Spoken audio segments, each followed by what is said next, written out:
Hello, everyone. Welcome. I want to continue with the topic that I began a couple of days ago.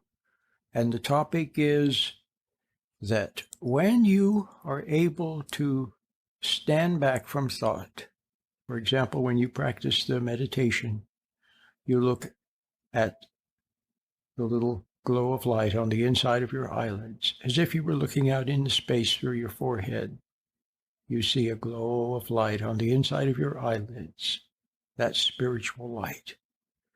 Now you're outside of thought, and you're actually outside of time with your soul. You're in a different place. I keep using that term because I can't think of a better one. You're in a different place, a better place. You're in the dimension of God's kingdom. You are objective. You see reality. You are standing back, and you're no longer a part of what's going on out there. Instead, you're the observer of it. And you see things as they are. But more importantly, yesterday I emphasized that there's a separation between you and what you see. Now, when we are getting better, when we find this dimension, this heavenly place, this heavenly space, we are now capable of observing our error without being involved in the error. We're not lost in thought. We're not lost in emotion. We're standing back and we're watching. And what you see is the error, but you're no longer a part of it. Now, in the Bible, Christ told us that we are to be perfect. We are to be holy. Now, how is that possible? Well, what holy means is to be set apart. To be set apart. Christ said, "Come out from among them." When you are set apart, then you're no longer a part of the error that's going on. You've probably had the experience of being somewhere with people, maybe at a party or something, and everybody is laughing and carrying on, and it seems odd to you. You feel left out. You feel like you're not a part of it. Well, that's actually a healthy way of relating. You don't want to be a part of the craziness. You don't want to be pulled into that, because when you're pulled into that, when you're lost in thought, when you're lost in emotions, when you're lost in things, when you're lost in other people, you can't know God. It's only when you are apart that through you can come something good, and into you comes nothing bad.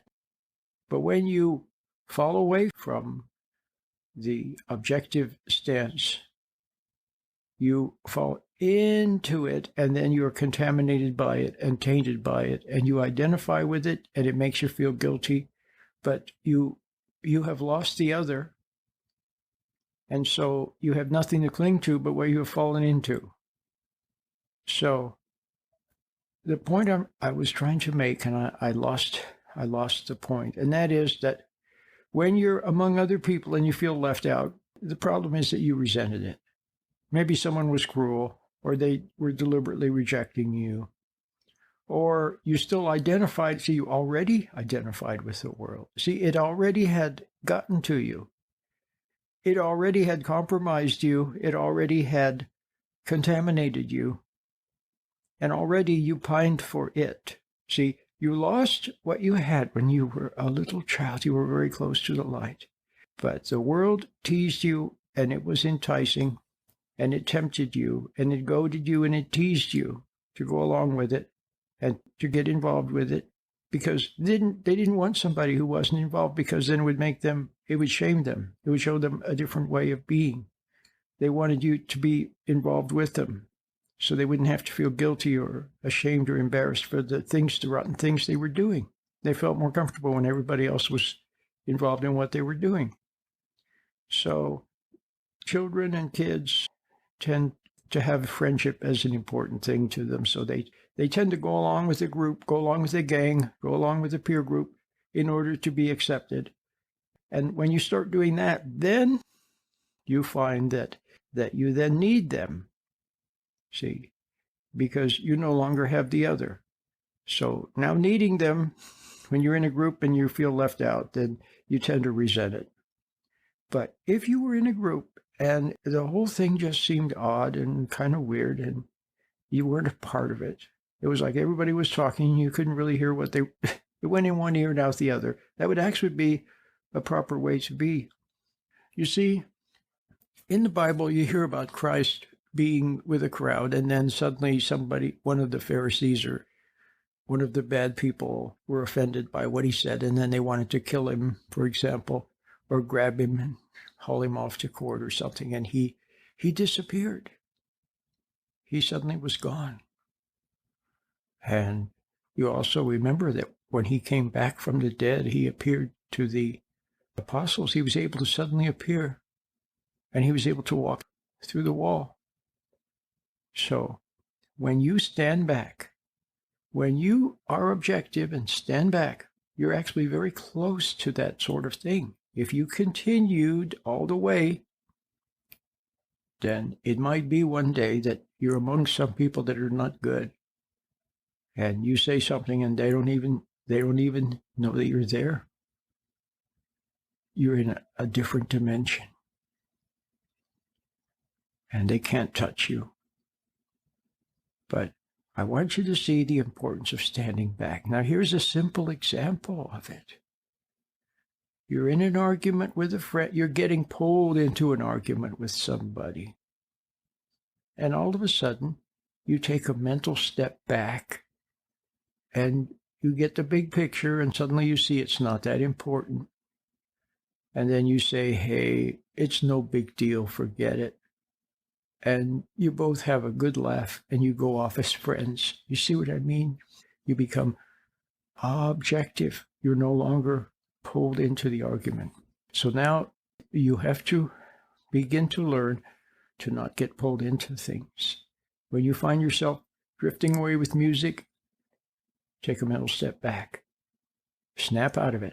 When you find yourself drumming your fingers to the music, notice it, take a step back, pull back.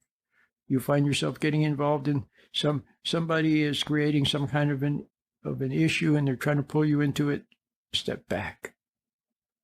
When you see some foolishness going on, just step back. Don't resent it, but just don't get involved in it, that's all. When somebody comes with some argument, then instead of trying to oppose the odd thing they're saying or trying to argue with them or convince them otherwise or something, just let it go in one ear and out the other. And even Christ said sometimes it's better just to say yes, yes, or no, no, and take leave. And the idea is you just don't want to get in. You don't want to get involved in it. See, a lot of people are not sincere. They're not sincere about the questions and the issues they're raising. They're just trying to get to you. They're trying to tease you. They're trying to get you involved. They're trying to take your energy. They want to pull you down to their level. So don't get pulled down to their level. I'm sure you've heard that expression. Don't stoop to their level. Well, what is their level? Their level, see, it's not that they're bad people necessarily. They're just people. But what is their level? Their level is the hypnotic level, the emotional level, the lost in thought level, the totally caught up in things level. See, it's like a hypnotic state. You don't want to be there. Because when you're down there, you can't help them. When you are lost in that same frame of mind, you can't help them. You have to be in a different space, a different place. But some people won't like it. They don't want a taste of heaven because it burns. It exposes them, and they don't want to be exposed. And they don't want to have a change of heart about things, and so they'll flee. But some people, they like it because they've always yearned for it. They've always wanted it. They want what you have.